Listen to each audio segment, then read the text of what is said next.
Edgar Allan Poe, El corazón delator. Es cierto, siempre he sido muy nervioso, terriblemente nervioso. Pero, ¿por qué afirman ustedes que estoy loco? La enfermedad había agudizado mis sentidos, en vez de destruirlos o embotarlos. Y mi oído era el más agudo de todos. Oía todo lo que puede oírse en la tierra y en el cielo. Muchas cosas oí en el infierno. ¿Cómo puedo estar loco entonces? Escuchen y observen con cuánta cordura, con cuánta tranquilidad les cuento mi historia.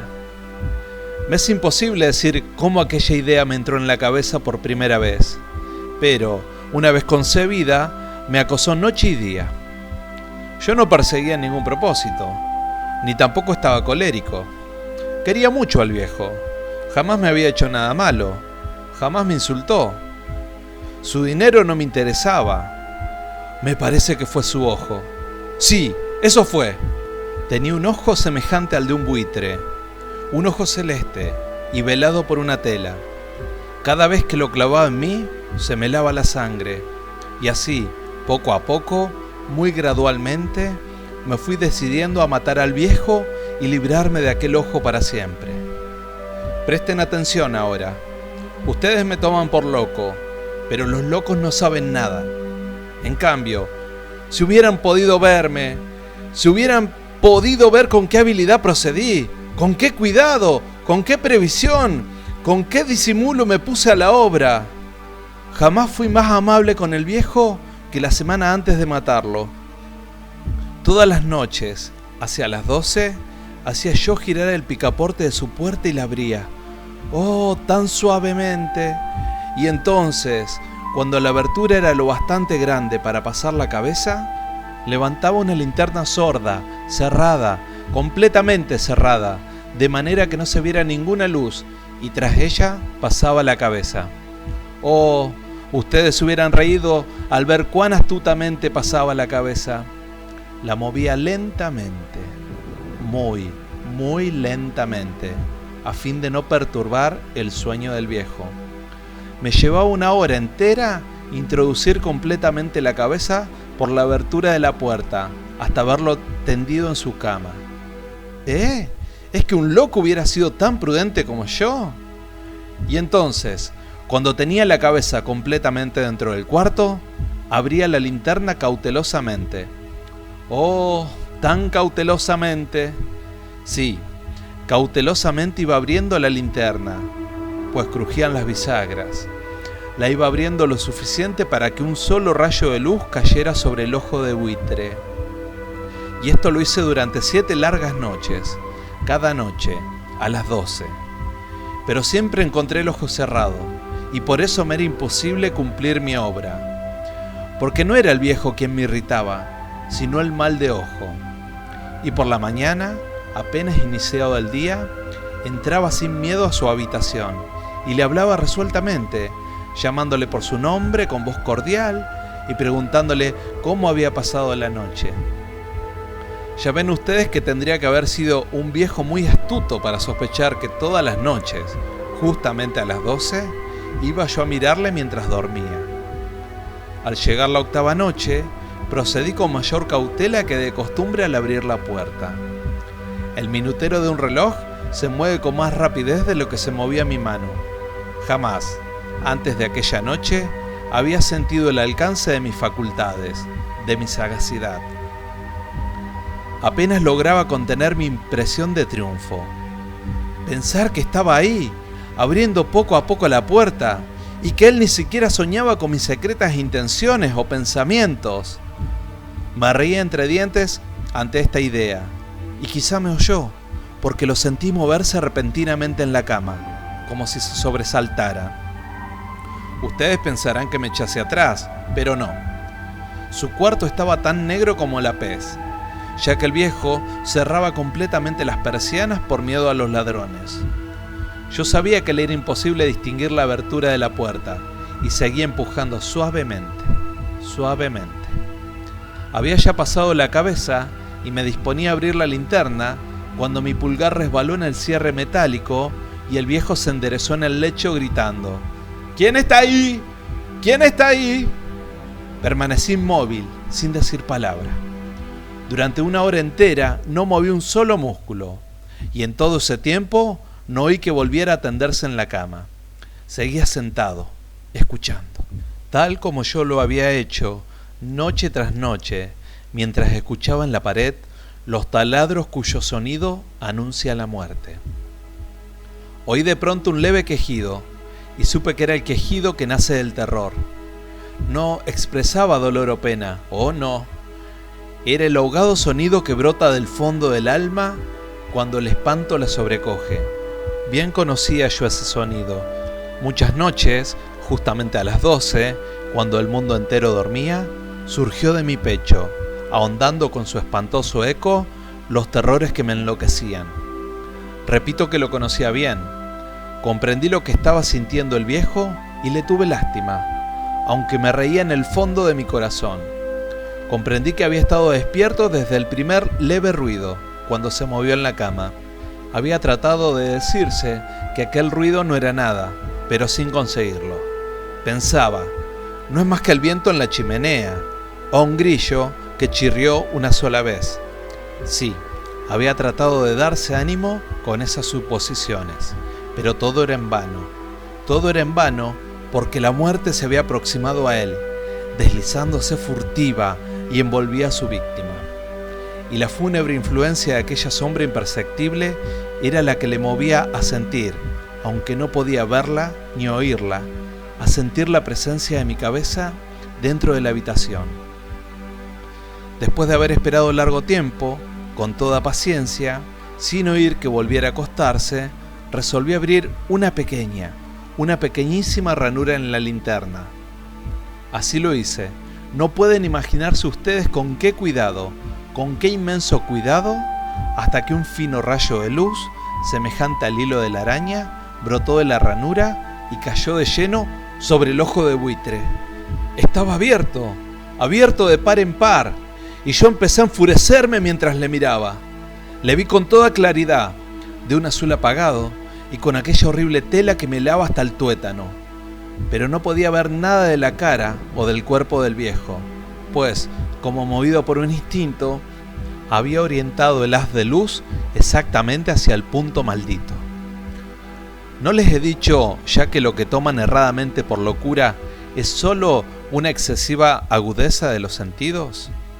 En aquel momento llegó a mis oídos un resonar apagado y presuroso, como el que podría ser un reloj envuelto en algodón. Aquel sonido también me era familiar. Era el latir del corazón del viejo. Aumentó aún más mi furia, tal como el redoblar de un tambor estimula el coraje de un soldado. Pero, incluso entonces, me contuve y seguí callado. Apenas si respiraba. Sostenía la linterna de modo que no se moviera, tratando de mantener con toda la firmeza posible el haz de luz sobre el ojo. Entretanto, el infernal latir del corazón iba en aumento. Se hacía cada vez más rápido, cada vez más fuerte, momento a momento. El espanto del viejo tenía que ser terrible.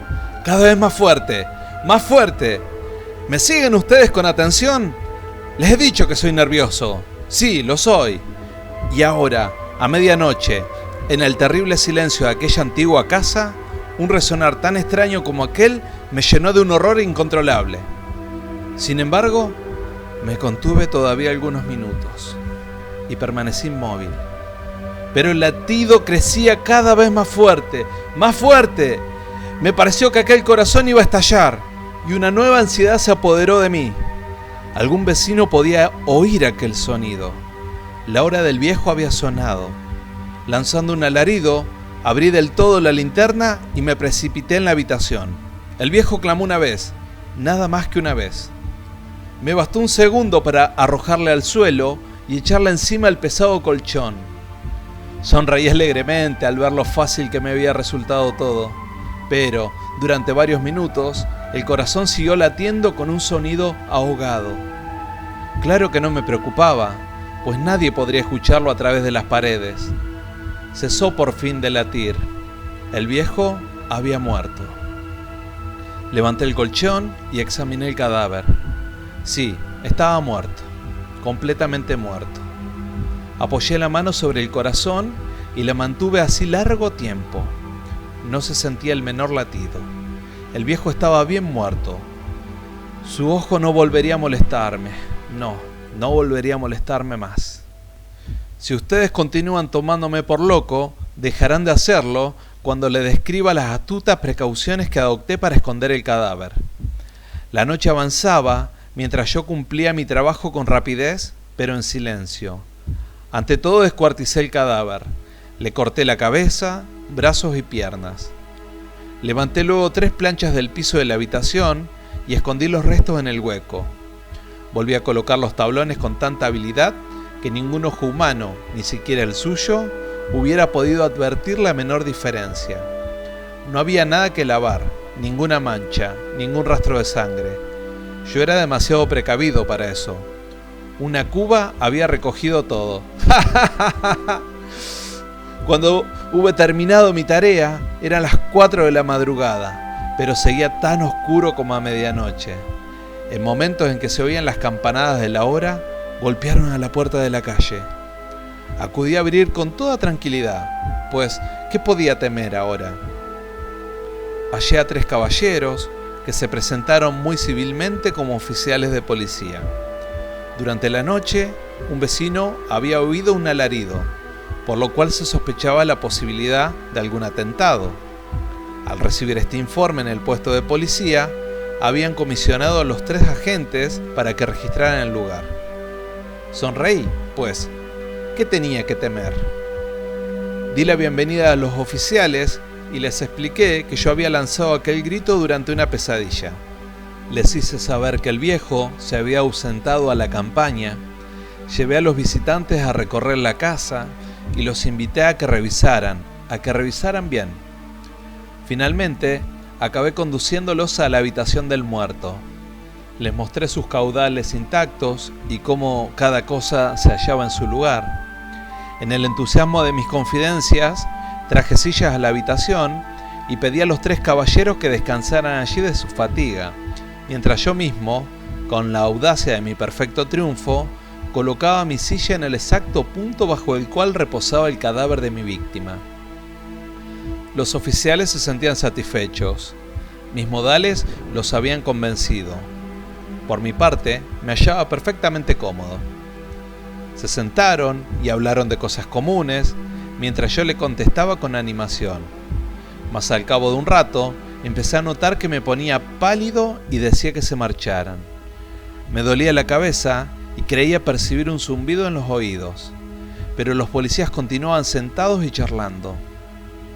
El zumbido se hizo más intenso, seguía resonando y era cada vez más intenso. Hablé en voz muy alta para librarme de esa sensación, pero continuaba lo mismo y se iba haciendo cada vez más clara, hasta que al fin me di cuenta de que aquel sonido no se producía dentro de mis oídos. Sin duda, debí de ponerme muy pálido, pero seguí hablando con creciente soltura y levantando mucho la voz. Empero, el sonido aumentaba. ¿Y qué podía yo? Era un resonar apagado y presuroso. Un sonido como el que podría ser un reloj envuelto en algodón. Yo jadeaba, tratando de recobrar el aliento, y sin embargo, los policías no habían oído nada. Hablé con mayor rapidez, con vehemencia, pero el sonido crecía continuamente. Me puse en pie y discutí sobre insignificancias en voz muy alta y con violentas gesticulaciones, pero el sonido crecía continuamente. ¿Por qué no se iban? Anduve de un lado a otro, a grandes pasos, como si las observaciones de aquellos hombres me enfurecieran, pero el sonido crecía continuamente. ¡Oh Dios! ¿Qué podía hacer yo?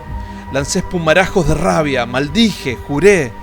Balanceando la silla sobre la cual me había sentado, raspé con ella las tablas del piso, pero el sonido sobrepujaba a todos los otros y crecía sin cesar. ¡Más alto! ¡Más alto! ¡Más alto! Y entre tanto, los hombres seguían charlando plácidamente y sonriendo. ¿Era posible que no oyeran? ¡Santo Dios! ¡No! ¡No! ¡Claro que oían y que sospechaban! ¡Sabían! Y se estaban burlando de mi horror. Sí, así lo pensé y así lo pienso hoy. Pero cualquier cosa era preferible a aquella agonía. Cualquier cosa sería más tolerable que aquel escarnio. No podía soportar más tiempo sus sonrisas hipócritas. Sentí que tenía que gritar o morir. Y entonces, otra vez, escuchen, más fuerte, más fuerte, más fuerte, más fuerte. Basta ya de fingir, malvados, aullé. Confieso que lo maté. Levanten esos tablones. Ahí, ahí, donde está latiendo su horrible corazón.